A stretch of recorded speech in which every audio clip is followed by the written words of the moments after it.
Imagina un dispositivo que mide el tiempo sin pilas, sin chips, sin conexión a internet, solo con engranajes, muelles y precisión suiza. Hoy te voy a mostrar cómo un reloj mecánico cobra vida con pura ingeniería. A lo largo de este vídeo explicaré el funcionamiento del mecanismo que se muestra en la demostración a continuación. Lo que ven aquí se conoce como el movimiento, la parte interna de un reloj mecánico, generalmente encerrada en una caja metálica. En este vídeo me centro en el movimiento del reloj en sí, ya que las cajas de reloj bonitas simplemente ocultan los intrincados mecanismos, que son las verdaderas estrellas del espectáculo. El movimiento de un reloj consta de muchas piezas, y en esta entrada del vídeo explicaré la función de cada una. El mundo de la relojería está repleto de jerga, por lo que muchos componentes pueden tener nombres desconocidos, pero no te preocupes por recordarlos. Los nombres y las piezas estarán codificados por colores que te dejaré en pantalla para facilitar la explicación. En un reloj funcional, muchas partes están en constante movimiento. Si bien todo el movimiento del reloj tiene muchas partes, el sistema de cronometraje, que constituye la función principal de cualquier reloj, consta de solo 7 elementos principales que podemos enumerar en línea recta. Puede que no parezca gran cosa, pero estas piezas aún conservan muchos detalles interesantes que contribuyen a que el segundero gire a la velocidad correcta. Comenzaremos explorando estos detalles centrándonos en la fuente de energía de todo este artefacto. Fuerza. Los dispositivos puramente mecánicos tienen diferentes maneras de alimentarse, pero uno de los métodos más sencillos para almacenar energía es usar un resorte. La mayoría de los resortes que vemos a diario son helicoidales. En la siguiente demostración puedes mover la masa unida a este tipo de resorte para verla rebotar. Cuando un resorte como este se comprime, almacena energía que se libera al liberarse la tensión de compresión. Los relojes mecánicos suelen utilizar un tipo diferente de resorte, un resorte de torsión espiral. Este tipo de resorte se carga al torcerse. Al soltarse, el resorte se desenrolla en la dirección opuesta para finalmente recuperar su estado natural. En un reloj mecánico, lo que buscamos es mostrar manecillas giratorias, por lo que el movimiento giratorio que proporciona un resorte de torsión es particularmente útil. Un resorte en un reloj mecánico típico tiene una forma ligeramente más compleja. Puede verlo a continuación en estado relajado. Arrastrando el control deslizante, puede intentar darle cuerda en el aire, pero en cuanto lo suelte, recuperará su forma original. Como pueden ver, este resorte es bastante fuerte y se expande rápidamente. Para contenerlo, debemos colocarlo en una carcasa llamada barril. Una vez en el barrilete, el resorte intenta expandirse hasta su estado original, pero la pared del barrilete lo mantiene en su lugar. Este resorte almacena la energía del reloj y su nombre, resorte real, refleja su importancia. Desafortunadamente, no podemos obtener ningún trabajo útil del resorte en este estado. Ya se ha expandido al máximo. Para almacenar más energía, necesitamos darle cuerda firmemente usando el mandril que primero fijaremos en el lado interior del resorte. Si se fijan bien, el resorte real tiene un pequeño orificio cerca de su extremo. Pueden verlo en el centro de la demostración. El eje tiene un pequeño gancho que se engancha a dicho orificio. Al girar el mandril, este arrastra el resorte real, lo que provoca su cuerda. En la siguiente demostración, sujetamos el cañón firmemente y se puede girar el mandril arrastrando el deslizador. Tenga en cuenta que, en cuanto suelte el eje al soltar la corredera, el muelle real lo girará de nuevo. Esto es menos deseable. Queremos que gire el barrilete para que pueda impulsar las demás partes del reloj. Para que el muelle real funcione correctamente, tendremos que seguir sujetando el eje y, en su lugar, soltar el barrilete cuando queramos utilizar la energía almacenada. Pronto veremos cómo se logra esto en la práctica, pero por ahora asumiremos que el eje está tenso y que el resorte real termina girando el barrilete, como en la demostración anterior. Antes de terminar con el resorte real y el barrilete, analicemos otros dos detalles que hacen que este mecanismo sea más fiable. Permítanme mencionar el resorte relajado una vez más. La tira metálica unida al resorte real proporciona tensión adicional a su parte exterior. Esta tira metálica intenta recuperar su forma recta, por lo que presiona contra la pared del cañón, creando una gran fricción que mantiene el resorte real en su lugar. Esto bloquea el extremo exterior del resorte real cuando el eje mueve el interior. Si se continúa dando cuerda al resorte más allá de su capacidad máxima, se superaría la fricción, permitiendo que el resorte se deslice hacia adentro. Esto actúa como mecanismo de seguridad para evitar la rotura de las piezas. Como hemos visto, en su estado relajado, el resorte real forma una S con una curvatura variable. Esto ayuda a equilibrar la tensión en las diferentes secciones del resorte cuando está dentro del barrilete. Observe que las secciones internas del resorte enrollado tienen un radio mucho menor que las externas. Si el resorte relajado fuera simplemente una pieza recta de metal, después de enrollarlo, las partes internas se doblarían mucho más que las externas. Con el resorte en forma de S, las secciones externas también están bajo una tensión similar, ya que intentan recuperar su curvatura en la dirección opuesta. Para asegurar el resorte real y evitar que entre polvo, cerramos el barrilete con una tapa que encaja en su lugar. Claramente tenemos trabajo por hacer. La manecilla gira demasiado rápido y solo da unas pocas vueltas antes de que el resorte principal dentro del barrilete agote la energía almacenada.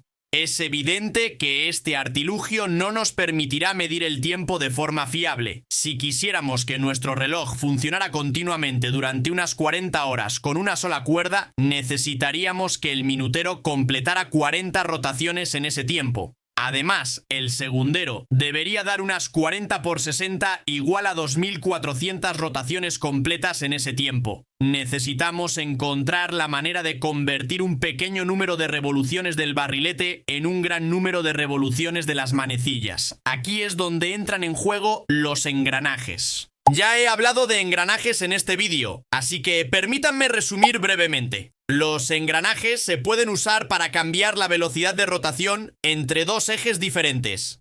En la demostración a continuación pueden comprobarlo observando los pequeños puntos que coloco en cada engranaje. El engranaje amarillo, impulsado por el engranaje rojo más grande, tarda mucho menos en completar una revolución. Un aspecto importante de dos engranajes coincidentes es su número de dientes. Cada diente de un engranaje se encuentra con un espacio entre los dientes del otro, por lo que, en una unidad de tiempo, ambos engranajes giran el mismo número de dientes. Si el número de dientes en dos engranajes es diferente, estos pueden tardar un tiempo distinto en completar una sola rotación. En la siguiente demostración, puede cambiar la relación de dientes entre el engranaje rojo impulsor y el amarillo impulsado para ver cómo afecta la velocidad de rotación de este último. Estos engranajes están diseñados para funcionar conjuntamente, por lo que la relación de dientes es equivalente a la relación de radios. Cuando el engranaje impulsor tiene más dientes que el conducido, este último realiza más rotaciones que el impulsor. Podemos usar este comportamiento para que el segundero de un reloj gire varias veces en una sola rotación del barrilete. Consideremos cuánto debemos aumentar la velocidad. El barrilete puede girar casi 7 veces con una sola cuerda, pero queremos que el segundero complete unas 2400 revoluciones en el mismo tiempo. Necesitamos que la relación de dientes o la relación de radios sea de aproximadamente 343:1. Veamos cómo se vería esto en la práctica. En la demostración a continuación, puede usar el control deslizante para observar los dos engranajes desde más lejos. Como puedes ver, estas proporciones son ridículas. Para que el engranaje rojo encaje en cualquier reloj de tamaño razonable, el engranaje amarillo tendría que ser absolutamente diminuto, y ambos engranajes deberían tener dientes microscópicos muy frágiles. En cambio, los relojes mecánicos utilizan un tren de engranajes con múltiples engranajes que funcionan en pares. Cada par aumenta la velocidad en cierta medida. En la siguiente demostración se pueden ver las 4 ruedas que participan en esta reducción. Observe que hay 2 engranajes en la mayoría de los ejes de rotación. Puede controlar la velocidad de rotación de este tren de engranajes con el control deslizante. El barrilete actúa como la primera rueda e impulsa la segunda, que a su vez impulsa la tercera, que a su vez impulsa la cuarta. Observe que cada engranaje grande impulsa un engranaje más pequeño llamado piñón. Un piñón está montado en el mismo eje que el siguiente engranaje grande, lo que nos permite aumentar la velocidad en cada eje. Este enfoque tiene ventajas significativas. Podemos reducir considerablemente el tamaño del mecanismo y pronto utilizaremos una de las ruedas intermedias que gira a menor velocidad para accionar las manecillas de los minutos y las horas. Antes de terminar con los engranajes, permítanme mencionar brevemente la forma de sus dientes. Mientras que muchas máquinas más grandes utilizan una forma evolvente para el perfil de los dientes de sus engranajes, los relojes mecánicos suelen utilizar perfiles cicloidales, que se obtienen al rodar un círculo sobre la superficie de otro círculo. Veamos cómo funciona el llamado tren de marcha que hemos montado cuando damos cuerda al resorte real a través del árbol y dejamos que el reloj funcione. Sin duda, hemos logrado que el segundero gire varias veces con una sola rotación del barrilete, pero su velocidad de revolución aún es completamente incontrolable. Necesitamos encontrar una manera de controlar la velocidad de liberación de la energía almacenada en el resorte real. Lo haremos con el escape. Comencemos observando los dos componentes que forman el escape, la rueda de escape y la horquilla de áncora. Observe la forma inusual de los dientes de la rueda de escape. Es muy diferente a los engranajes que hemos visto antes. Su parte superior alberga un engranaje de forma regular que permite girar la rueda. La horquilla está hecha de metal, pero observe las dos piezas transparentes y rosadas en su extremo. Estas son joyas hechas de rubí sintético. Este compuesto no solo es muy duro, lo que previene su desgaste, sino que también tiene un bajo coeficiente de fricción con el acero. Veamos por qué estas propiedades son importantes observando cómo interactúan estos dos componentes. La rueda de escape intenta girar como indica la flecha roja. La horquilla de la paleta impide ese movimiento, pero al girarla hacia adelante y hacia atrás, dejamos que la rueda escape brevemente de la jaula, solo para detenerse de nuevo. Veremos los detalles de esa interacción en unos párrafos, pero por ahora este mecanismo nos permite controlar la rotación de la rueda de escape simplemente moviendo la horquilla de paleta de un lado a otro. Veamos cómo encajan estas piezas en el resto del conjunto. En la demostración a continuación he enrollado el resorte para que el cañón, a través del tren de engranajes, intente girar la rueda de escape. Con los dos botones se puede cambiar la posición de la horquilla de paleta. El resorte real intenta desenrollarse girando la rueda de escape, pero la horquilla solo lo permite brevemente. Gracias a la reducción de engranajes, la rotación del barrilete es prácticamente invisible. Sin embargo, si observa la manecilla sujeta a la cuarta rueda, podrá verla girar suavemente al balancear la horquilla. El pequeño mecanismo de cronometraje ya está casi completamente funcional. La última pieza que queda es un dispositivo que hace que la horquilla se mueva automáticamente de un lado a otro. Sin embargo, para que el reloj marque el tiempo correctamente, ese tic-tac debe tener una cadencia adecuada. Aquí es donde entra en juego el volante. Constituye el corazón palpitante del reloj. Tomemos el primer resorte de torsión que vimos antes. Recuerde que una vez que lo gira desde su posición original, oscilará hacia adelante y hacia atrás, solo para estabilizarse después de un tiempo. Podemos controlar la velocidad de este movimiento periódico ajustando dos parámetros. El primero es la rigidez del resorte, que depende principalmente de su altura, grosor y longitud, así como del tipo de material del que está hecho. El segundo es la masa y su distribución, o más precisamente, el momento de inercia del objeto que gira el resorte. El momento de inercia aumenta al alejarse más masa del eje de rotación. En la siguiente demostración se pueden ajustar tanto la rigidez del resorte como el momento de inercia de la masa fijada para ver cómo estos parámetros afectan el periodo de rotación. Ajustando cuidadosamente estos parámetros, podemos lograr que este sistema oscile a la velocidad deseada. Esta idea de usar un resorte de torsión con masa acoplada es precisamente lo que los relojes mecánicos utilizan como fuente de precisión para el cronometraje. El volante está formado por el volante acoplado al resorte. En este reloj, el volante oscila a una frecuencia bastante alta.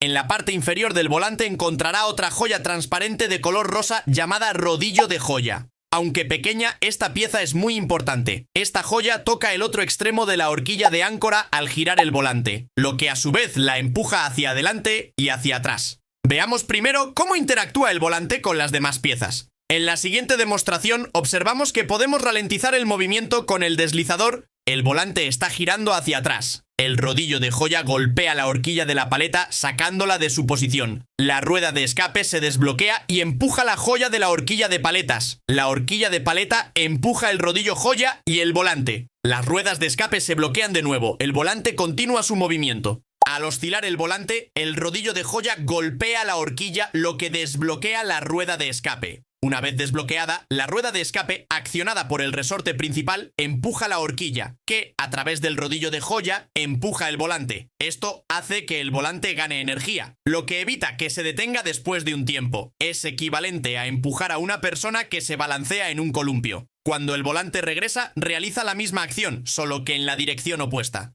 Quizás también hayas notado una sutil conexión entre el pequeño cuerno al final de la horquilla y el disco dentado del volante. Estas piezas garantizan que la horquilla solo pueda cambiar de lado en el momento oportuno. Es un mecanismo de seguridad que evita que el reloj se bloquee al sacudirse o caerse.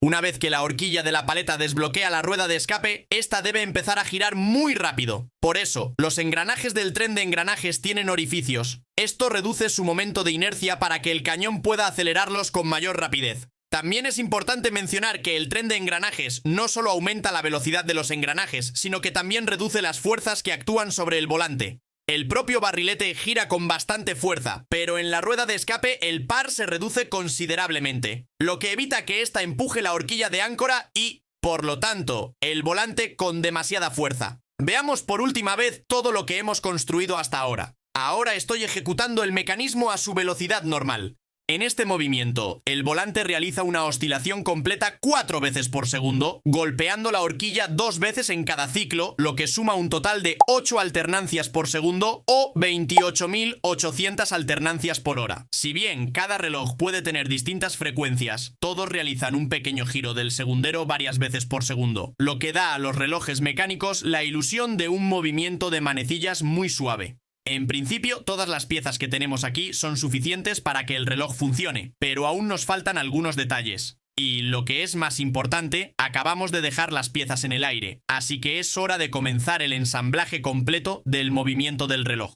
Placa principal, comenzaremos con la platina principal que forma el cuerpo principal del movimiento. Observe que tiene muchas aberturas diferentes, las explicaremos al final de esta sección. Los elementos rosas son, una vez más, rubíes. Forman cojinetes en los que pueden girar los ejes de varios componentes. Veamos una joya sencilla de cerca. Observe que una joya tiene una pequeña cavidad. Para reducir aún más las pérdidas de energía de los componentes giratorios, se coloca una pequeña cantidad de aceite especial en esa cavidad. Este aceite se adhiere a la joya y al eje que gira en su interior para reducir aún más la fricción, lo que permite que el reloj funcione durante más tiempo con una sola cuerda, a la vez que reduce el desgaste de las delicadas piezas mecánicas. Los dos primeros componentes que montaremos en la placa principal son la rueda de escape y la horquilla de paleta. La horquilla se remata con el puente. Este puente sujeta el otro extremo del eje y se fija a la placa principal con 2 tornillos. Tenga en cuenta que en este reloj el movimiento de lado a lado de la horquilla está limitado por la forma de las 2 perillas en la parte central del puente de la horquilla. Esto garantiza que la rueda de escape solo pueda empujar la horquilla de la paleta hasta cierto punto antes de que el movimiento se detenga físicamente mediante estas perillas. A continuación, podemos colocar el resto del tren de engranajes. Las 4 ruedas están ingeniosamente dispuestas para que ocupen poco espacio. Observe que la cuarta rueda pasa directamente por el centro del reloj. Puede ver su eje sobresaliendo del otro lado. Al final del ensamblaje, colocaremos un segundero en el extremo de ese eje largo. Para asegurar todos los elementos en su lugar, los cubrimos con un puente de rueda de tren que sirve de soporte para los otros extremos de los ejes de todas las piezas giratorias. Este puente se atornilla a la platina principal para mantener todo en su lugar.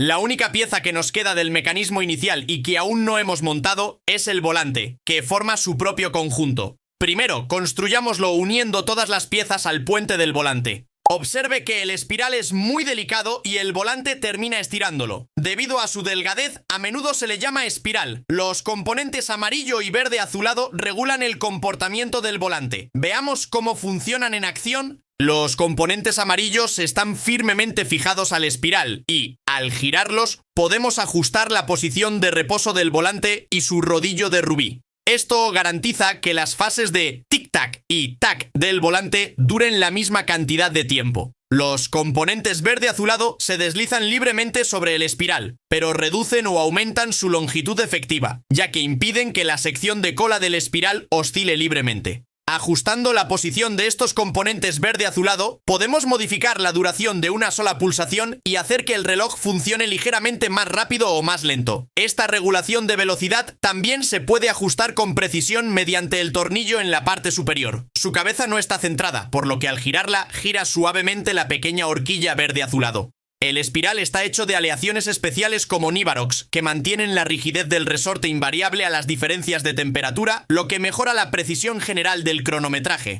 La parte final del conjunto del volante es el mecanismo protector de golpes, que consta de la carcasa, dos joyas y un pequeño resorte que mantiene todo en su lugar.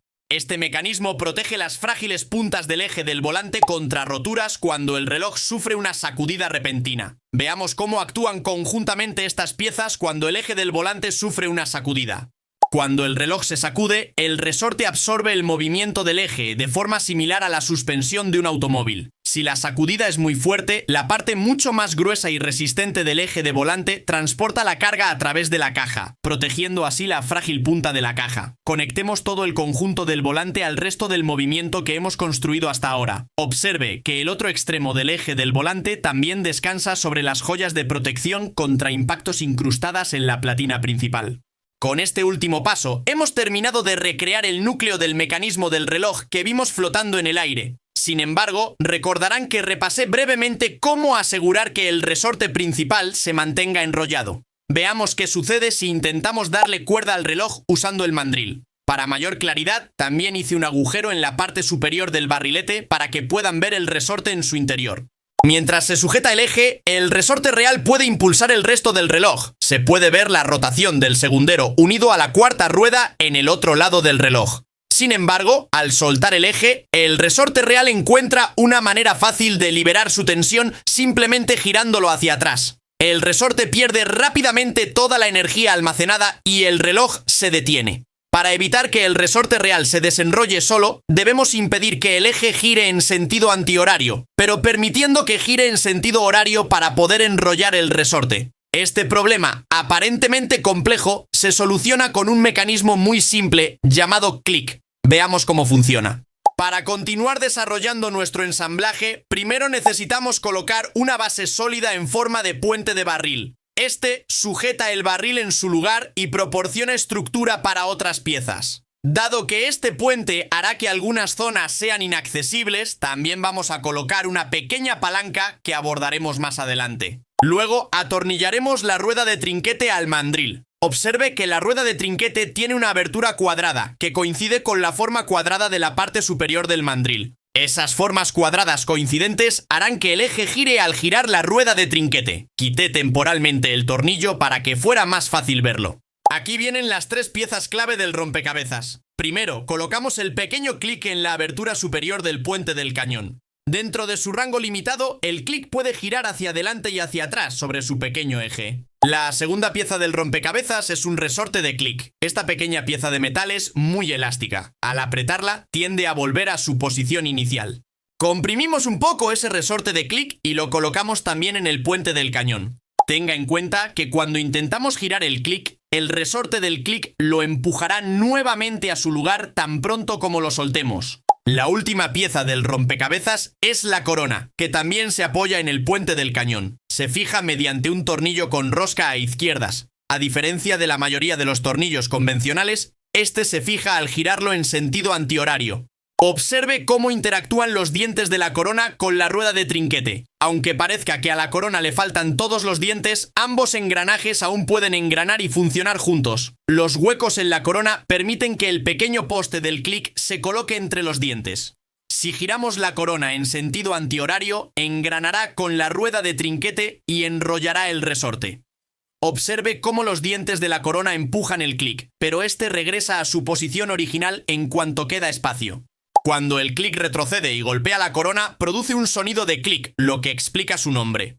El giro de la corona en sentido antihorario nos permite dar cuerda al muelle real, así que veamos qué sucede al intentar girarla en sentido contrario. En la simulación a continuación, observe cómo los dientes de la corona se atascan con el clic impidiendo que gire. Este sencillo mecanismo permite dar cuerda al muelle real girando la corona, como se muestra en la demostración a continuación. El clic también impide que el muelle real se desenrolle por sí solo. Por eso no se puede arrastrar el deslizador hacia atrás sin reiniciar toda la simulación. Obras de movimiento. En nuestro movimiento, el segundero está ingeniosamente montado en la cuarta rueda del tren de potencia, ya que ésta gira una vez por minuto con gran precisión. Para que el minutero gire al ritmo correcto, necesitamos que un eje gire 60 veces más lento. Afortunadamente, los diseñadores de este movimiento de reloj emplearon una ingeniosa forma de aprovechar parte de esa reducción de velocidad de los demás engranajes. Si observas con atención, puedes ver que el engranaje pequeño de la tercera rueda del otro lado del reloj queda expuesto a través de una pequeña abertura. Podemos montar un piñón de cañón con su rueda motriz en el centro del reloj y hacer que ésta engrane con el engranaje pequeño. Cuando la tercera rueda gira, hace girar la rueda motriz y, por lo tanto, el piñón del cañón. Al montar el minutero en dicho piñón, podemos controlar el paso de los minutos. El número de dientes de todos los engranajes implicados se calcula cuidadosamente para lograr la reducción de velocidad deseada de 60 veces en comparación con el segundero. Veamos el funcionamiento del segundero y el minutero en la demostración a continuación. El control deslizante permite controlar la velocidad del paso del tiempo para que no tenga que esperar demasiado tiempo a que las manecillas cambien de posición. La manecilla de las horas debe girar 12 veces más despacio que la de los minutos, pero esto se puede lograr fácilmente con dos engranajes adicionales. La rueda intermedia de los minutos engrana con el piñón del cañón, y la rueda de las horas engrana con el piñón de dicha rueda de los minutos.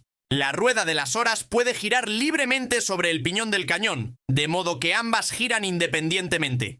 Al colocar la manecilla de las horas en la rueda, podemos terminar de ensamblar el mecanismo que acciona las manecillas del reloj. También he adjuntado una esfera con cada una de las 12 horas marcadas. De hecho, nos permite leer la hora que indican las manecillas. La hora es la función fundamental de todo reloj, pero muchos dispositivos van más allá añadiendo diversas funciones adicionales conocidas como complicaciones. Si bien nuestro movimiento no es muy sofisticado, cuenta con una interesante complicación que muestra el día del mes actual en la pequeña ventana a la derecha de la esfera. Veamos cómo se implementa esta función. Fecha. El mecanismo de fecha de este reloj consta de 4 partes principales: el resorte del saltador, el engranaje indicador, la placa del saltador de fecha con su engranaje y el gran anillo de fecha con todos los 31 días posibles impresos en él.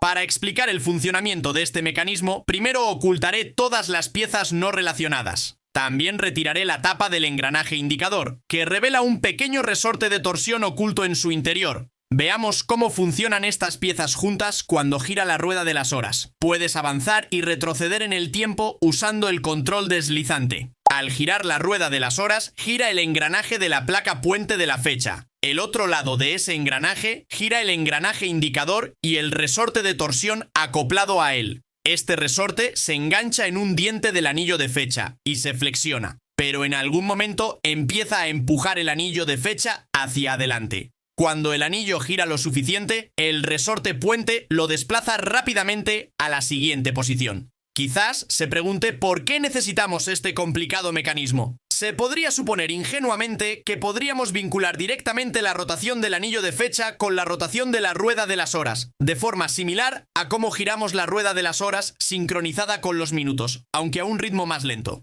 Desafortunadamente, esto provocaría que la fecha actual girara continuamente bajo la pequeña ventana de la esfera, dificultando su lectura. A la derecha se puede ver el indicador de fecha, tal como lo opera el mecanismo que acabamos de construir. La fecha solo cambia alrededor de la medianoche. Quizás se haya dado cuenta de que el seguimiento de la fecha en nuestro movimiento no es especialmente inteligente. Este reloj siempre cuenta 31 días cada mes, por lo que debemos cambiar la fecha un día después de que comience un mes más corto. Además, si el reloj no ha funcionado durante un tiempo, la hora podría estar mal ajustada. Necesitamos encontrar una manera de ajustar la fecha y la hora en nuestro reloj. Afortunadamente, los engranajes que accionan el minutero, el horario y el indicador de fecha están conectados, así que podemos ajustarlo todo con solo girar un engranaje. Ocultaré brevemente la rueda de las horas para que todo sea visible. Observe que al girar la rueda de minutos solo gira el piñón del cañón. Este piñón encaja perfectamente en su engranaje impulsor.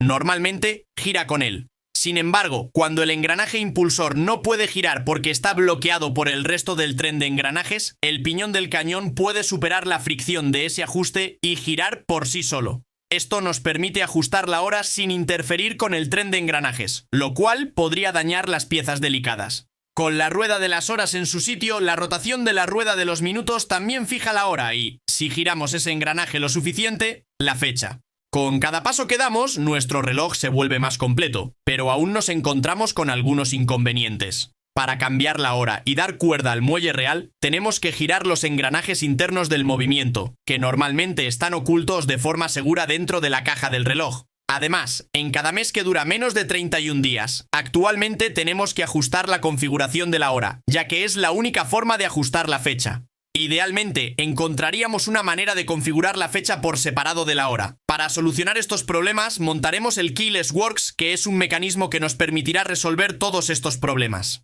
Obras sin llave.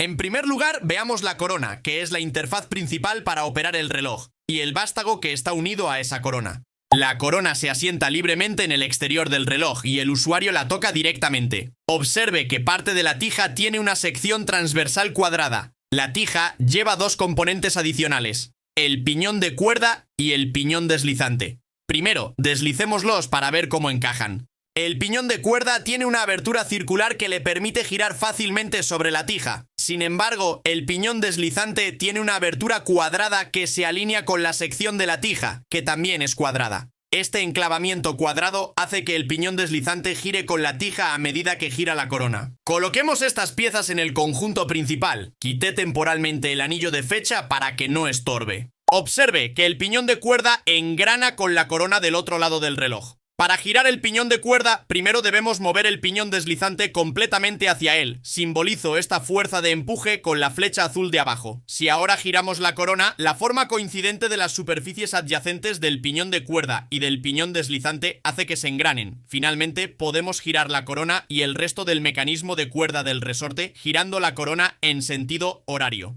Sin embargo, si giramos la corona en la dirección opuesta, la forma de las superficies adyacentes empujará el piñón deslizante, ya que la corona y por lo tanto el piñón de cuerda no pueden girar en la dirección opuesta. Este mecanismo de seguridad garantiza que cualquier giro forzado de la corona en la dirección incorrecta no interrumpa el movimiento. Parece que hemos logrado nuestro objetivo de dar cuerda al resorte simplemente girando la corona. Lamentablemente, aún tenemos un pequeño problema por resolver. Necesitamos algo que realmente ejerza la fuerza que empuja el piñón deslizante hacia el piñón de cuerda. Además, en algunos casos queremos que la rotación de la corona tenga diferentes funciones. Además de dar cuerda al resorte, en nuestro reloj queremos poder ajustar la fecha y, por separado, la hora. Seleccionaremos cada una de estas tres acciones tirando de la corona hacia adentro y hacia afuera. Construyamos un mecanismo que resuelva estos problemas. Primero colocaremos la palanca correctora y la palanca de ajuste. Si ahora tiramos de la corona hacia adentro y hacia afuera, estas piezas girarán sobre sus pequeños pivotes con una interacción bastante compleja entre ellas.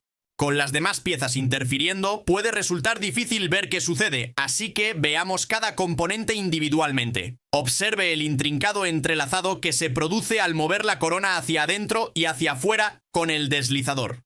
Una ranura en la tija se encaja con un pequeño poste en la palanca de ajuste, lo que la hace girar al tirar de la corona. El otro poste de la palanca de ajuste presiona y se engancha con la palanca correctora, haciéndola girar también. Hasta ahora el mecanismo no hace nada interesante, así que pongamos la rueda de ajuste encima de la palanca correctora. Esa rueda puede moverse libremente en su soporte. Si ahora tiramos de la corona hacia adentro y hacia afuera, podemos ver que la rueda de ajuste engrana con el mecanismo de los minutos. Girando esa rueda de ajuste podremos poner en hora el reloj, pero para girar esa rueda necesitaremos deslizar el piñón deslizante hacia ella para que el giro de la corona y el piñón deslizante acoplado haga girar la rueda de ajuste. Esto plantea un desafío. Necesitamos controlar la posición del piñón deslizante para, según el modo, activar el piñón de cuerda para dar cuerda al resorte real o la rueda de ajuste para ajustar la hora. Aquí es donde entra en juego el yugo.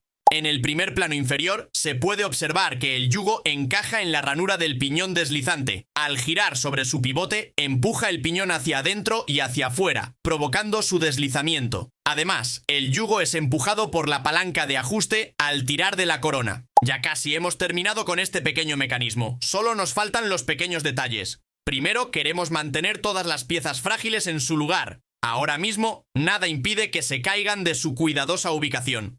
Segundo, al tirar de la corona, no hay topes distintivos en su movimiento. Al girarla, podríamos cambiar accidentalmente el modo actual. Finalmente, al empujar la corona hasta el fondo para volver al modo de cuerda, queremos que el yugo vuelva a su posición inicial de forma fiable. Aquí es donde entra en juego el puente de la palanca de ajuste, que cumple estas tres funciones. Esa pieza está atornillada a la placa base, lo que evita que las demás piezas se caigan. Sus diversos brazos y patas también ayudan a mantener las piezas presionadas. Veamos cómo el puente de la palanca de ajuste nos ayuda con otros dos problemas. Fíjense en las tres pequeñas ranuras que señalo con las flechas grises. Al introducir y extraer la corona, el pequeño poste de la palanca de ajuste encaja en uno de esos tres lugares. Para pasar de una ranura a otra, este pequeño poste debe doblar el brazo largo del puente, lo que crea una tensión que lo empuja hacia la ranura más cercana. Así, se obtienen tres posiciones distintas en las que todas las piezas pueden descansar. Una vez bloqueado, podemos girar la corona con seguridad sin riesgo de cambiar accidentalmente el modo actual. Finalmente, en el otro extremo del puente de la palanca de ajuste también tenemos una sección delgada que se mantiene bajo tensión contra el yugo. Estoy señalando su ubicación con una flecha gris.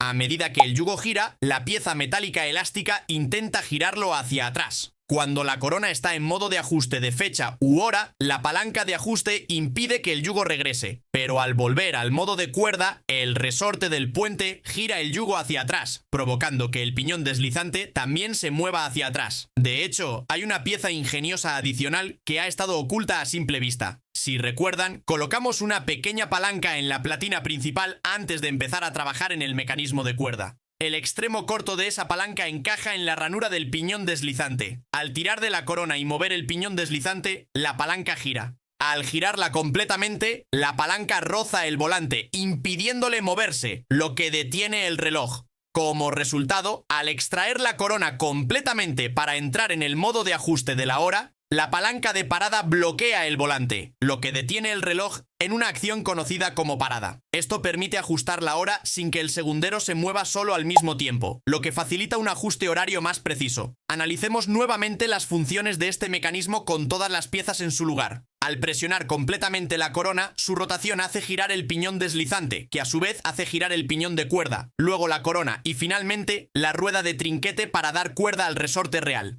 Al extraer la corona hasta el fondo, su rotación hace girar el piñón deslizante, la rueda de ajuste y luego la rueda de los minutos, la rueda de las horas y el piñón del cañón oculto que nos permite ajustar la hora. Finalmente, cuando la corona se empuja aproximadamente hasta la mitad, entramos en el modo de ajuste de fecha, pero para verlo funcionar todavía necesitamos colocar un corrector de fecha adicional que encaja en la pequeña ranura de la placa principal. Observe que el corrector de fecha se desliza libremente hacia arriba y hacia abajo en esa ranura. Si extraemos la corona a la mitad y la giramos, giramos el corrector de fecha que luego puede engranar con los dientes del interior del anillo de fecha. El resorte del puente de fecha asegura que el anillo de fecha quede fijado en una posición correcta. Personalmente, creo que todo este mecanismo, conocido como mecanismo sin llave, es una auténtica maravilla mecánica. Las intrincadas interacciones están perfectamente equilibradas y cada pieza cumple diversas funciones.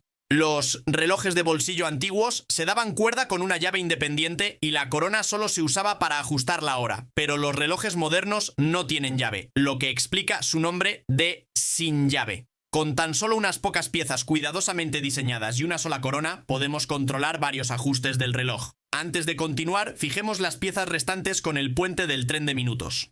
Ya casi terminamos de construir el mecanismo del reloj. El último componente que ensamblaremos hará que el reloj se dé cuerda automáticamente mientras nos desplazamos.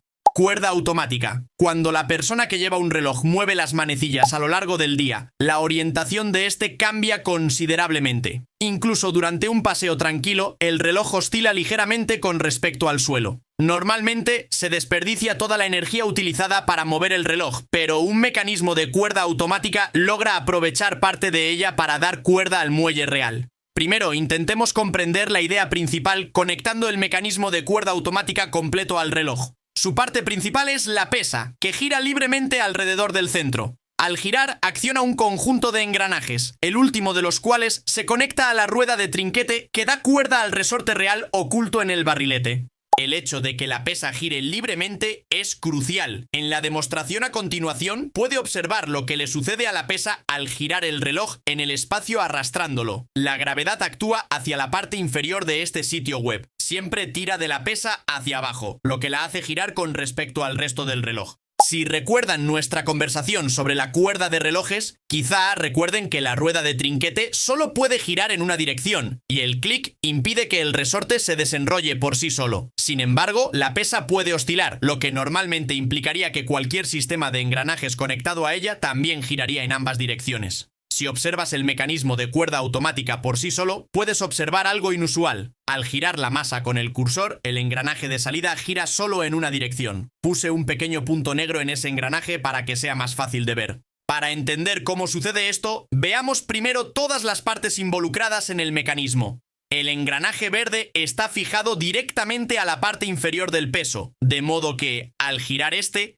engranaje hace girar los dos engranajes azules. La mayor parte de esta composición es similar a la que hemos visto antes, con engranajes fijados mediante puentes. Sin embargo, quizá hayas adivinado que los pares de engranajes amarillo y azul son los responsables de la magia. Veamos cómo están construidos.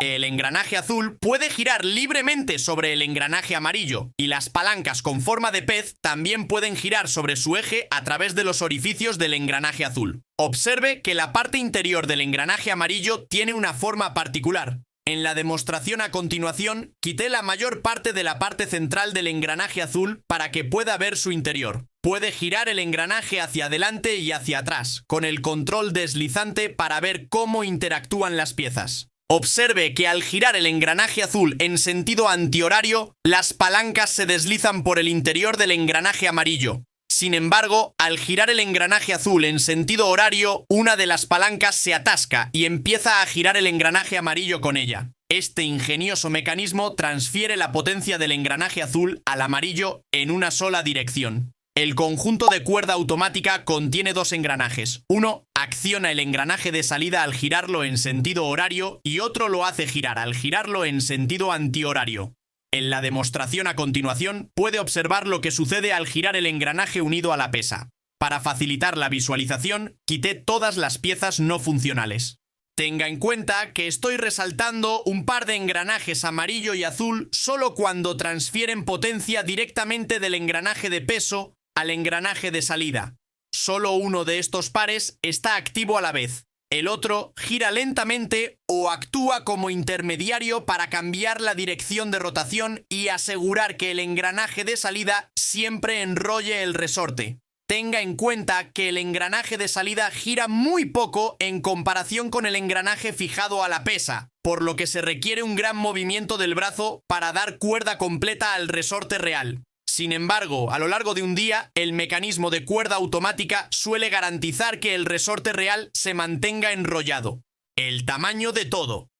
En todos los ejemplos anteriores pudimos ver las piezas con un aumento considerable, pero en esta última demostración, a continuación, por fin pueden apreciar lo diminutos que son todos los componentes. En los años 70, el cuarzo cambió las reglas del juego, y más tarde, los circuitos digitales y los smartwatches redefinieron lo que entendemos por medir el tiempo. Pero aún hoy, con toda esa tecnología en nuestras muñecas, los relojes mecánicos siguen latiendo. No son los más precisos, requieren mimo, ajustes, cuidado. No te mandan notificaciones. Y, sin embargo, siguen siendo insustituibles. Porque un reloj mecánico no es solo una máquina, es una obra viva de ingeniería. Un ballet de ruedas, muelles y palancas que transforman el metal en movimiento. Una tradición que no se rinde al paso del tiempo, sino que lo abraza. Y quizás por eso siguen fascinando. Porque mientras todo se vuelve digital y desechable, ellos nos recuerdan algo esencial, que el tiempo, cuando se hace a mano, vale más. Si te ha gustado este viaje al corazón de un reloj mecánico, deja tu comentario, comparte este vídeo. Y, por supuesto, suscríbete a Mundo Relojes, porque aquí no solo hablamos de relojes, hablamos de historia, pasión y legado. Hasta el próximo Tic Tac.